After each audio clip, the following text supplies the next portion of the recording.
Santhapeta market వ్యాపారులకు మంత్రి నారాయణ అండగా నిలిచారు.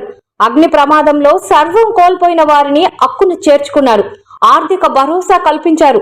అసెంబ్లీ సమావేశాలలో ఆయన బిజీగా ఉన్నప్పటికీ టీడీపీ నేతలు ఇచ్చిన సమాచారంతో క్లాత్ మార్కెట్ వ్యాపారులకు చేయూతనందించనున్నారు. సంతపేట మార్కెట్ లో గురువారం రాత్రి అగ్ని ప్రమాదం చోటు చేసుకుంది. సమాచారం అందుకున్న వెంటనే మంత్రి నారాయణ టీడీపీ నేతలను అలర్ట్ చేశారు. వారు సంఘటనా స్థలానికి చేరుకొని స్థానిక టీడీపీ నాయకులకు సాయంతో మంటలను అదుపు చేశారు. విపత్కర పరిస్థితిలో తమను ఆదుకున్న ప్రతి ఒక్కరికి కృతజ్ఞతలు తెలిపారు. ఈ కార్యక్రమంలో కమిషనర్ నందన్తో పాటు టీడీపీ ముఖ్య నేతలు, నాయకులు తదితరులు పాల్గొన్నారు.